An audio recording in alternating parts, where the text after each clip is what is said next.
नमस्कार, मैं धीरेन्द्र सर फिर से आप लोगों को अपने YouTube चैनल पर स्वागत करता हूं। तो मेरे प्यारे बच्चों, चलिए आज मैं फिर से आप लोगों के बीच ग्रामर सीरीज की अगली कड़ी लेकर उपस्थित हूं। मेरे प्यारे बच्चों, ध्यान देंगे, ग्रामर सीरीज में मैंने अभी तक आप लोगों को टेंस पढ़ाया। टेंस के बाद और भी कुछ इंपॉर्टेंट चीज मैंने आप लोगों को पढ़ाया जिसका यूज राइटिंग स्किल को इंप्रूव करने के लिए किया जाता है। अब मैं आप लोगों को मॉडल से जोड़ना चाहूंगा, क्योंकि आगे हमें और भी बड़ी बड़ी राइटिंग पर काम करना है और कोई भी विद्यार्थी राइटिंग को बेहतर तरीके से तभी कर पाएंगे जब उन्हें अंग्रेजी का थोड़ा ज्ञान होगा। तो आप लोगों ने टेंस तो कंप्लीट कर लिया है। टेंस के पहले बिना वर्ब वाले वाक्य से मैंने आप लोगों को इंट्रोड्यूस कराया था, जहां मैंने आप लोग को is, am, are, has, have, there इत्यादि वाक्यों का प्रयोग सिखाया। अब मैं आप लोगों को कुछ और प्रकार के सेंटेंसेस पढ़ाने जा रहा हूं, इंक्लूडिंग मॉडल्स, जिसके माध्यम से आप अपनी अंग्रेजी को इंप्रूव और ज्यादा कर पाएंगे। तो चलिए जुड़िए, फिर थोड़ा दिन हम ग्रामर पर काम करेंगे, उसके बाद फिर हमें राइटिंग स्किल पर काम करनी है। ध्यान रहे, सारे बोर्ड के लिए, चाहे वो बिहार बोर्ड के हो, झारखंड बोर्ड के हो, 9th क्लास के हो, 10th क्लास के हो, सारे स्टूडेंट्स को ध्यान में रखकर यह वीडियो बनाया जा रहा है और सारे विद्यार्थी इसको वॉच करेंगे और यहां से आप अपनी अंग्रेजी को और भी इंप्रूव करेंगे। आज मैं मॉडल्स की कड़ी में आप लोगों को कैन और मे का प्रयोग सिखाने जा रहा हूं। प्यारे बच्चों, आप सबों को पता है कि कैन और मे, आप लोगों को मेरे पढ़ाने का तरीका पता है। मैं जो भी वाक्य पढ़ाता हूं उसको मैं 18 प्रकार से पढ़ाता हूं। 18 में क्या होता है? प्रेजेंट, पास्ट, फ्यूचर, 3 टेंस और affirmative, negative, interrogative, interrogative plus negative, question और क्वेश्चन प्लस नेगेटिव, 6 सेंटेंस को बेस मान करके मैं आपको पढ़ाता हूं। तो चलिए पहले हम कैन और मे का प्रयोग सीखेंगे। चाहे किसी का भी प्रयोग सीखे हमें पहचानने का नियम याद रखना पड़ेगा। आखिर हम कैन और मे का प्रयोग कहां करेंगे?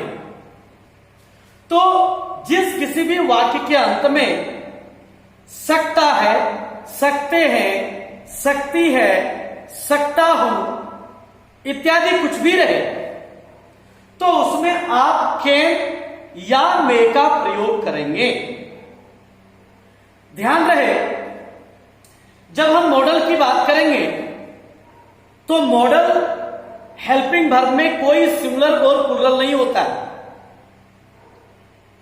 किसी भी मॉडल हेल्पिंग वर्ब का प्रयोग आप किसी भी सब्जेक्ट के साथ कर सकते हैं। केवल 2 मॉडल्स, शैल और विल, जो हम लोगों ने टेंस में भी सीखा, वहां मैंने आप लोगों को बताया था कि शैल का प्रयोग आई और वी के साथ, बाकी सबके साथ विल का प्रयोग करते हैं। लेकिन यहां आप कैन मे का प्रयोग सीख रहे हो या गुड नाइट का प्रयोग सीख रहे हो, इन हेल्पिंग वर्ब का प्रयोग आप किसी भी सब्जेक्ट के साथ कर सकते हैं। अगर कैन के फैमिली की बात करें तो कैन मतलब सकना, यानी सकना से संबंधित 3 प्रकार के वाक्यों का प्रयोग हमें अंग्रेजी में करना पड़ता है। और वो 3 प्रकार के वाक्य क्या हैं? तो पहला है कैन और मे का प्रयोग, जिसमें वर्ब प्लस सकता है, सकते हैं, सकती है। फिर आप याद रखेंगे कैन का पास्ट कुड और मे का पास्ट माइट होता है। ध्यान से सुनिएगा, कैन का पास कुड और मे का पास माइट होता है, और इसका प्रयोग हम कहां करेंगे? यदि वाक्य के अंत में सका, सके, सकी अथवा पाया, पाए, पाई रहे। अभी मैं एग्जाम्पल के माध्यम से आपको समझाने का प्रयास करूंगा। और तीसरा कैन के फैमिली में ऐड करेंगे हम कुड हैव और माइट हैव का प्रयोग। उसका प्रयोग कहां करेंगे? उसके पहचानने का नियम क्या होगा? यदि वाक्य के अंत में वर्ब के साथ सकता था, सकते थे, सकती थी रहे, तो हम कुड हैव और माइट हैव का प्रयोग करेंगे। अब ध्यान से एक एक को आप समझते जाइए। अगर कैन और मे की बात करें तो देखिएगा, मैंने एग्जांपल दिया है, राम अंग्रेजी बोल सकता है। आपको पहले से मैंने बताया है कि किसी भी वाक्य के शुरू में जो होता है वो सब्जेक्ट होता है, और किसी भी वाक्य के लास्ट में वर्ब होता है।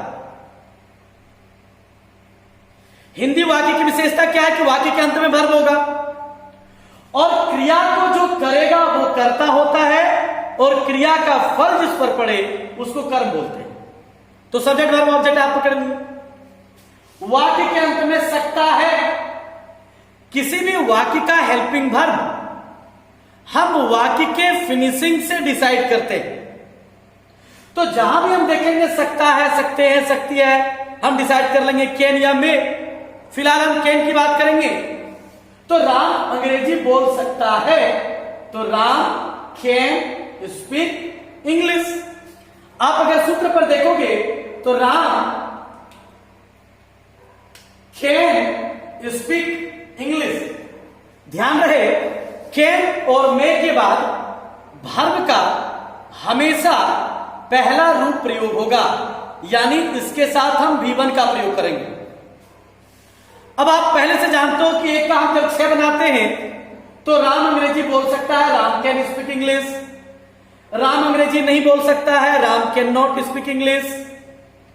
क्या राम अंग्रेजी बोल सकता है? Can Ram speak English. क्या राम अंग्रेजी नहीं बोल सकता है? Can Ram not speak English. Ram अंग्रेजी क्यों बोल सकता है या कैसे बोल सकता है? ध्यान रहे, यहां सुटेबल तो कैसे होगा, लेकिन हमने पहले ही आप लोगों को बता दिया था कि क्वेश्चन में हम लोग हमेशा जब अपने से 6 बनाएंगे तो वाई को ही IW मानेंगे। इसलिए मैंने लिखा है राम अंग्रेजी क्यों बोल सकता है, why can Ram speak English. Ram अंग्रेजी क्यों नहीं बोल सकता है, why can Ram not speak English. आप गौर करोगे, सारा मैंने सूत्र पर बैठाया है। ध्यान रहे, अगर कोई विद्यार्थी हाल फिलहाल से अगर मुझसे जुड़े हैं तो मेरी आप लोगों से निवेदन है या एडवाइस है कि आप पहले की ग्रामर सीरीज को देखें। ध्यान रहे, ग्रामर सीरीज का ये 22 लेक्चर है, 22वां लेक्चर है ये। यानी जो पहली बार अगर कोई वॉच कर रहे हैं तो आपने 21 वीडियो मिस किया है। पहले आप वहां देखेंगे तब आप समझ पाएंगे आगे। और आप यहां से भी समझ सकते हैं। सब्जेक्ट एस मतलब सब्जेक्ट हो गया, कैन में हेल्पिंग हो गया, भी हो गया वर्ब, वो हो गया ऑब्जेक्ट। 6 वाक्य का फॉर्मूला आपको बिल्कुल दिमाग में सेट कर लेना है और आप आराम से 1 का 6 बना सकते हैं। अब हम अगर कुड की बात करेंगे तो राम अंग्रेजी बोल सका या बोल पाया। यदि किसी भी वाक्य के अंत में सका या पाया रहेगा तो आप कुड या माइट लगाएंगे। फिलहाल हम कुड की बात कर रहे हैं, तो फिर आप देखोगे कि कुड का मैंने फॉर्मूला नहीं लिखा। क्यों? क्योंकि जो कैन में का फॉर्मूला है सेम फॉर्मूला कुड और माइट का भी होगा। यानी जहां जहां कैन और मे है वहां आप कैन में को हटाकर कुड और माइट लगा दें तो सेम टू सेम फॉर्मूला हो जाएगा, क्योंकि कुड और माइट के बाद भी वन का ही प्रयोग किया जाता है। तो उसका भी आप शेयर देख लीजिए। राम अंग्रेजी बोल सका तो Ram could speak English, Ram could not speak English, could Ram speak English, could Ram not speak English, Y could Ram speak English, Y could Ram not speak English. 12 हो गया एक का। तीसरा यहां मैंने बताया है कुड हैव और माइट हैव। मैंने भी बताया कि कुड सकना में 3 प्रकार के वाक्य पर हम ध्यान देंगे, सकता है, सका और लास्ट सकता था। बोल सकता था, खेल सकता था, पढ़ा सकता था, लिख सकता था, जा सकता था। इस प्रकार के वाक्यों को जब भी बोलने या लिखने का यूज हो तो वहां आप कुड हैव या माइट हैव, तो जनरली आप कुड हैव का प्रयोग करेंगे। लेकिन ध्यान रहे कुड हैव के बाद आप भी3 का प्रयोग करेंगे। कुड हैव के बाद आप भी3 का प्रयोग करेंगे, क्योंकि आपको मैंने पहले ही बताया था कि हैज हैव के बाद हमेशा, अभी फॉर्म ऑफ द वर्ब में मैंने बताया था, वर्ब का तीसरा रूप ही आता है। कहीं भी हैज हैव के बाद अगर वर्ब होता तो राम अंग्रेजी बोल सकता था, Ram could have spoken English. Ram अंग्रेजी नहीं बोल सकता था, Ram could not have spoken English. क्या राम अंग्रेजी बोल सकता था? Could Ram have spoken English. क्या राम अंग्रेजी नहीं बोल सकता था?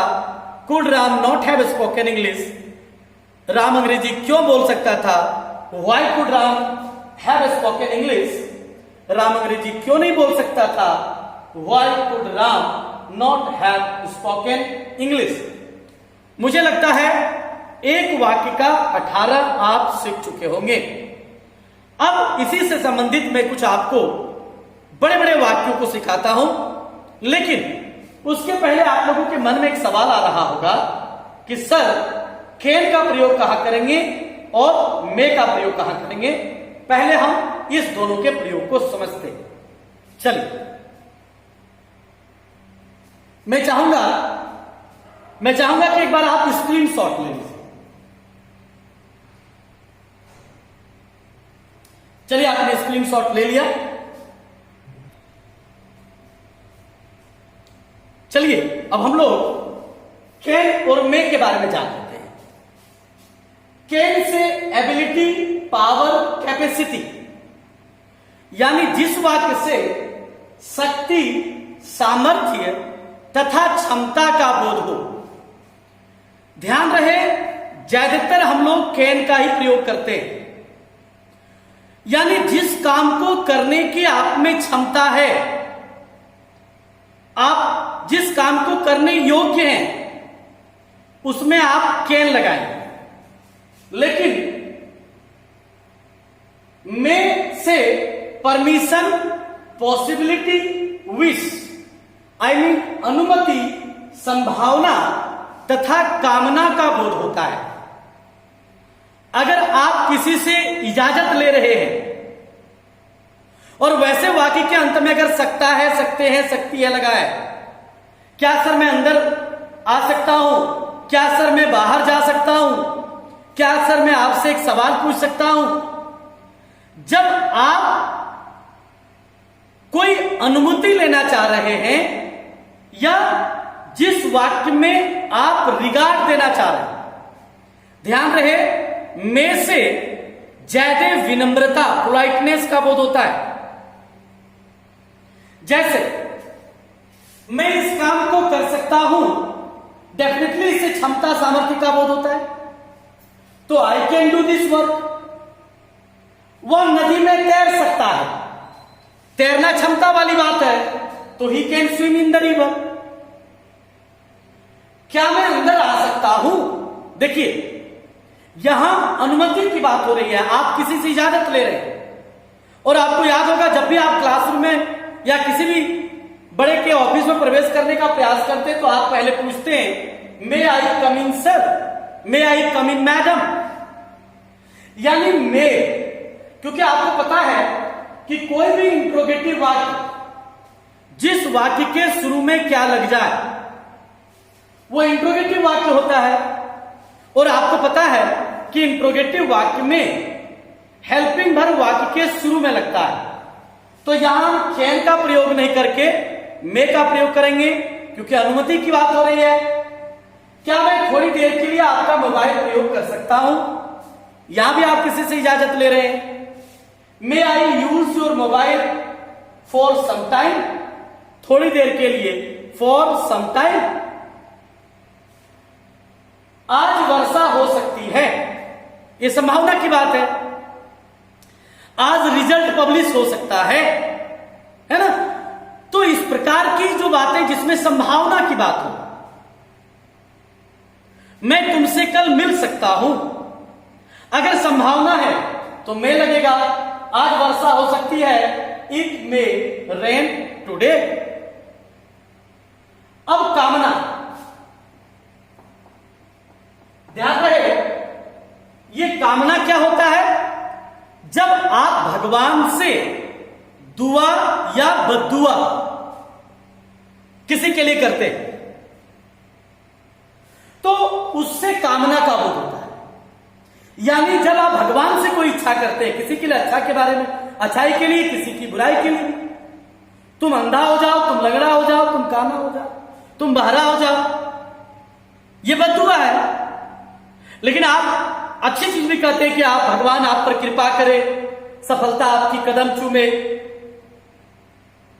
है ना, आपको अच्छी नौकरी मिले, आपको एक बेटा हो। इस प्रकार की जब भी आप आशीर्वाद देते हैं जिसमें गॉड रहे या ना रहे, दिखाई दे या ना दिखाई दे, वो सारे वाक्य कामना है। और कामना वाले, ध्यान रखिएगा, विश वाले जो सेंटेंस होते हैं, कामना वाले जो सेंटेंस होते हैं, ये कोई इंट्रोगेटिव वाक्य नहीं होता है, फिर भी वाक्य के शुरू में हेल्पिंग वर्ब लगता है। यह एक अपवाद है। हर कामना वाले वाक्य में वाक्य के शुरू में ही मे का प्रयोग करते हैं, जबकि वह इंट्रोगेटिव वाक्य नहीं होता है। इसको ध्यान में रखना है। तो भगवान आपकी मदद करे, मे गॉड ब्लेस, मदद करे, हेल्प यू। ध्यान रहे, बिहार बोर्ड वाले ज्यादा ध्यान देंगे, क्योंकि आप लोगों को मॉडल पूछा जाता है भरने के लिए एग्जाम में। उस समय कैन और मे के बारे में आप ध्यान दीजिएगा। आपको मैं एक टेक्निक बता रहा हूं, ये चिन्ह जहां भी हो, एक्सक्लेमेटिव मार्क इसको बोलते हैं, ये साइन जहां भी हो, आप उसके आगे में मे का प्रयोग करेंगे। तो कैन और मे का मोटा मोटी एक कॉन्सेप्ट आपको क्लियर हो गया होगा। क्षमता, सामर्थ्य, जनरली तो यही होता है। दूसरी बात, आपको अगर मैं कहूं क्या मैं अंदर आ सकता हूं, कैन आई कम इन, अगर कोई कह दे तो उसका भी अर्थ हो जाएगा क्या मैं अंदर आ सकता हूं। लेकिन कैन से रिक्वेस्ट, रिगार्ड का बोध नहीं होता है ना।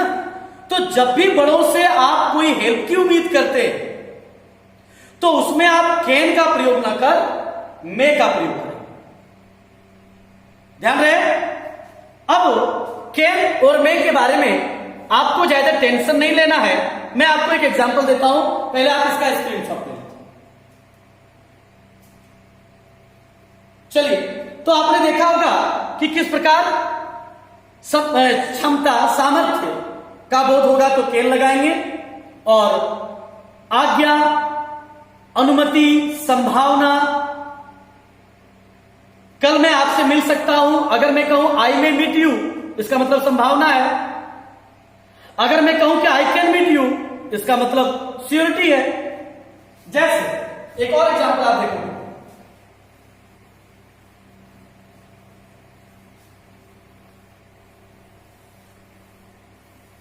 आप देखिएगा, अगर मैं कहूं कि भारत अगला वर्ल्ड कप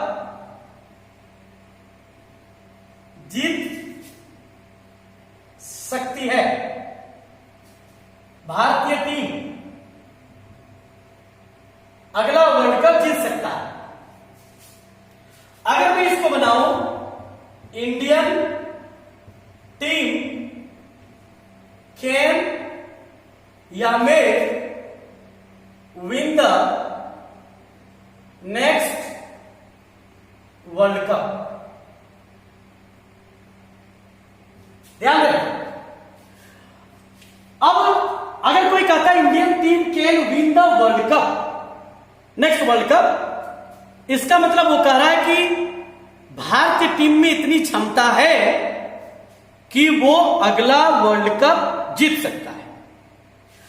जो कैन लगा रहा है उसको भारतीय टीम पर पूरा भरोसा है, उसकी क्षमता, उसकी एबिलिटी, उसकी सामर्थ्यता पर। लेकिन जो कह रहा है इंडियन टीम में विन द वर्ल्ड कप,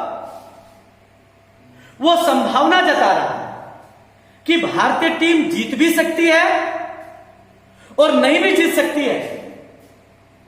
भारतीय टीम अगला वर्ल्ड कप जीत सकती है और नहीं भी जीत सकती है। यानी में लगाने वाला संभावना जता रहा है और कैन लगाने वाला क्षमता का प्रयोग कर रहा है। तो इसलिए कैन और में बहुत टेंशन नहीं लेना है। ये आपके फीलिंग को दर्शाता है कि आप क्या फील कर रहे हैं। अगर मैं किसी को कह रहा हूं तो आई कैन हेल्प यू, इसका मतलब डेफिनेटली मैं आपकी मदद करूंगा। लेकिन अगर मैं कहूं कि आई मे हेल्प यू, इसका मतलब कर भी सकता हूं और नहीं भी कर सकता हूं। तो कैन और मे के प्रयोग में आपके फीलिंग का बड़ा इंपॉर्टेंस होता है कि आपके अंदर क्या चल रहा है। अगर आप में क्षमता है, I can swim in the river, इसका मतलब मैं नदी में तैर सकता हूं, मुझे आता है तैरना।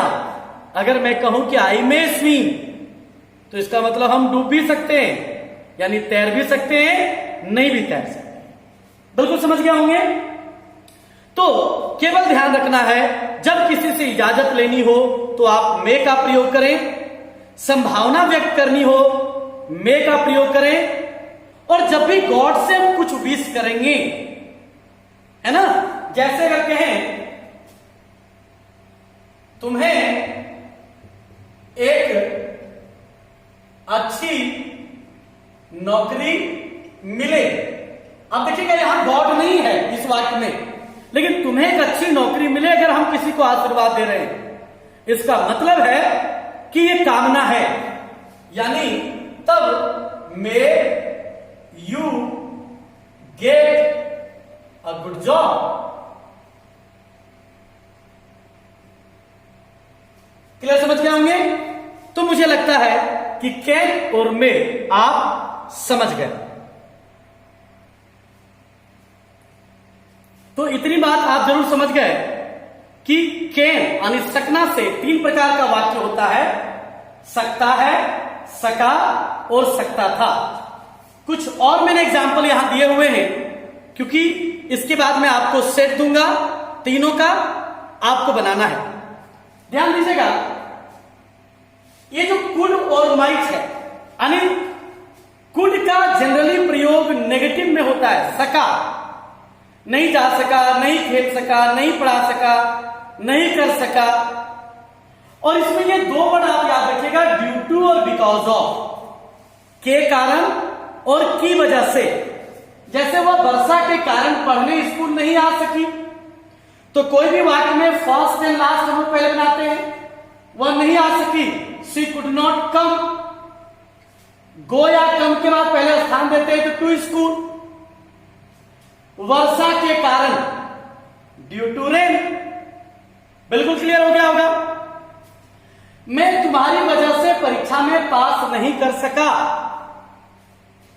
मैं पास नहीं कर सका, आई कुड नॉट पास। परीक्षा में, इन एग्जाम, तुम्हारी वजह से, बिकॉज ऑफ यू। तो ये 2 वर्ड आप याद रखिएगा, कुड में बड़ा ज्यादा यूज होगा। आप भी जब लेटर वगैरह लिखोगे तो उसमें इसकी आवश्यकता होगी। नेक्स्ट, सकता था। मोहन मंच पर अंग्रेजी नहीं बोल सकता था। अब सकता था रहे तो कुड हैव डिसाइड कर लोगे, और कुड हैव है तो फिर भीतरी हो जाएगा। यानी Mohan could have spoken English on the stage. क्या तुम मुझे सिनेमा देखने के लिए पैसा नहीं दे सकते थे? Could you not have given me money to watch the movie. आपको पता है कि किसी भी कोई भी बड़ा वाक्य रहे तो फर्स्ट एंड लास्ट पहले बनाते हैं, यानी क्या तुम नहीं दे सकते थे तो could you not have given. क्या नहीं दे सकते थे? पैसा। किसको नहीं दे सकते थे? मुझे। तो आप लोगों को मैंने बताया था किसी भी वाक्य में क्या और किसको लगाकर प्रश्न करने पर जो जवाब मिलता है वो ऑब्जेक्ट होता है और वर्ब के बाद पहले ऑब्जेक्ट ही आता है। तो पहले हमने व्यक्ति दिया मी, फिर वस्तु दिया मनी। बाकी सिनेमा देखने के लिए आपको पता है मुख्य क्रिया के अलावा वाक्य में जितनी भी क्रिया आए उसके पहले टू लग जाता है, तो टू वॉच द मूवी। वह मेरे लिए क्या कर सकती है? सकती हानि कैन वाला हो गया। What can see do for me? वह तुमको अंग्रेजी क्यों नहीं पढ़ा सकता था? Question plus negative. तो क्वेश्चन प्लस नेगेटिव में वाई कुड या आप माइट भी लगा सकते हैं। जनरली कुड का ही प्रयोग करेंगे, माइट का प्रयोग कम करेंगे। तो Y could he not have taught, यानी पहले बना लिए वह क्यों नहीं पढ़ा सकता था यू इंग्लिश। अब मुझे लगता है आप लोगों को समझ में आ गया। चलिए तो अब मैं सेट दूंगा, उसको आप बना लीजिएगा। मैं चाहूंगा पहले आप एक बार स्क्रीनशॉट इसका ले लीजिए। तो अभी ग्रामर का सीरीज में चलाऊंगा क्योंकि थोड़ी और आपकी अंग्रेजी जब मैं इंप्रूव कर दूं तब मैं राइटिंग सेक्शन पर जब आऊंगा तो आप बेहतर फील करोगे। You will feel better in writing, है ना। तो बिहार बोर्ड वाले, झारखंड बोर्ड वाले, सारे लोग जो भी मेरी इस वीडियो को वॉच कर रहे हैं, आप बनाते रहिए और आप अपनी अंग्रेजी को इंप्रूव करते रहिए। तो मैं लास्ट में भी आपको अपना व्हाट्सएप नंबर दिया था क्योंकि बहुत सारे लोग हैं जो बहुत दूर से जुड़े हुए हैं, कृपया वो मुझसे बात करें। मेरा व्हाट्सएप नंबर है 9431370412। आपको जो भी बात करनी हो आप मुझसे बात करें। एक और इंफॉर्मेशन, बहुत सारे विद्यार्थी सॉफ्टवेयर की बात कर रहा है, माफ करेंगे थोड़ी देरी हो रही है, लेकिन हम लोग आपको वीडियो डाल रहे हैं। सॉफ्टवेयर जब बन जाएगा तो फिर सार्वजनिक वीडियो बंद हो जाएगा, फिर केवल उन्हीं लोगों के पास वीडियो पहुंचेगा जिनका पेमेंट हुआ रहेगा। Thank you.